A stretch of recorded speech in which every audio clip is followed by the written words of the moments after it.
Welcome back to Next Level Rides. In today's episode, I'm going to show you the easiest way to do an oil change on 2015 Audi A3 with the 2-liter TFSI engine. This could end up applying to a lot of different Audi models, Volkswagen, some BMWs, and many other vehicles. So one of the reasons why we're able to actually do this is because in Audi's infinite wisdom, it still has, believe it or not, a dipstick.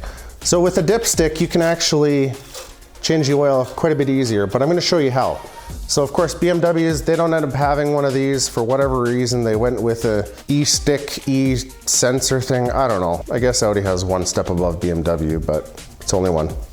So what we're going to use is we're going to use this 12-volt scavenge pump. So this one here just connects to your battery, and it ends up being, I guess they call it a fluid exchange pump.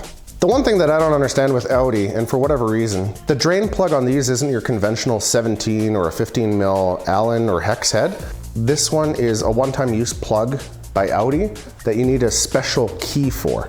So essentially you need a key, and when you go to loosen the drain plug, it ends up breaking. So it's a one-time use. So for whatever reason, not only do you need the key and multiple plugs, but it's a pain in the ass. So we're not gonna do that. So in this case, we're gonna put this tube all the way down through the dipstick tube, and it's gonna end up pulling all the oil out. So we know the capacity of this engine. We're gonna pull out enough, we're gonna measure it, and then we're gonna replace it. And of course with the dipstick, we can check it.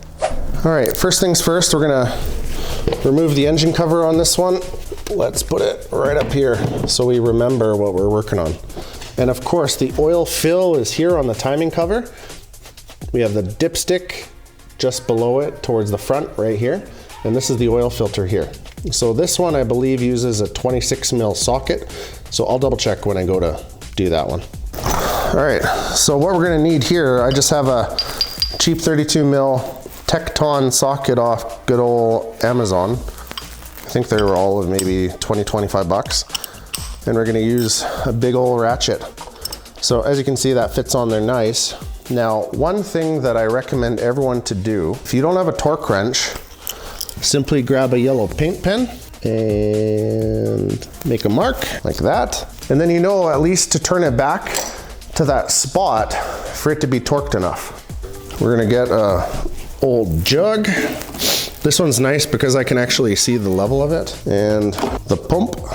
So this pump, I think it was on Amazon, I think it was 26 Canadian pesos or something. So it really wasn't all that expensive, but it will come in handy. So open up here, positive and negative. That part is super simple. So find your dirtiest rag, pull a dipstick out, give it a wipe, and then just lay it to the side. The skinny tube, we're gonna loosen up. Now it's a little bit rigid now, but once it starts getting a little bit of warm oil through it, it's going to get a little bit softer and easier to manipulate. So I'm just gonna give it a bit of a wipe here. Make sure we're not putting any dust where it doesn't need to be. This one goes in the tube. And when you push it down, you'll actually feel it hit at least on the 2-liter when it hits the bottom of the oil pan. Right there. That's it. So that's the bottom of the oil pan. And then the other side, if you have a tailer that can help by holding the jug, that might be a good idea. Here you go, Taylor. So for obvious reasons, you should only be doing an oil change when the oil is hot. So we ended up driving it for a little while. You'll find if it's cold, this is gonna be a nightmare and take a very long time to drain. But the proper way with any oil change, not just this, is get the oil hot, and then you'll actually see it works a lot better. So we're gonna turn it on, and it's gonna make some noise. And you see, it's just gonna start pulling it.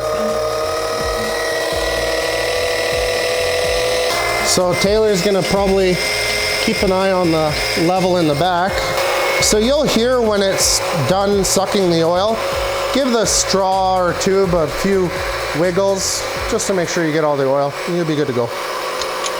So when you start seeing some bubbles here, it's gonna be a little bit hard to see, but when you see some bubbles going into the motor, you'll hear the motor actually start to change its sound. then you're getting pretty close to the end. So of course, when you're at that point, you can give the hose a couple of pokes. Make sure you're definitely at the bottom. Yeah, that's right at the bottom of the pan. So I'm gonna pull this out. Whatever's left is gonna drain into the oil pan. I'm gonna take these off, clean the dipstick, and chuck it back in there so nothing can get inside. All right, so after you wipe your hands, because everything is gonna be oily no matter what you do, pull up your garbage can. I mean, dispose of this in a proper and environmentally friendly way. So we're gonna put that to the side.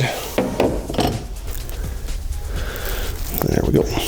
There's a filter. All right, so we'll pull this one off. Now what we're using here is we're using a good old man filter. So at least do yourself and do your car a favor and get a good filter. I've seen the Fram ones collapse. Don't bother with a K&N. It's really not worth it. So on these, push it until it clicks. That's all you need. And they should give us a O-ring for the cap. Grab your pick tool. You're just gonna put it underneath here and then slowly work it up.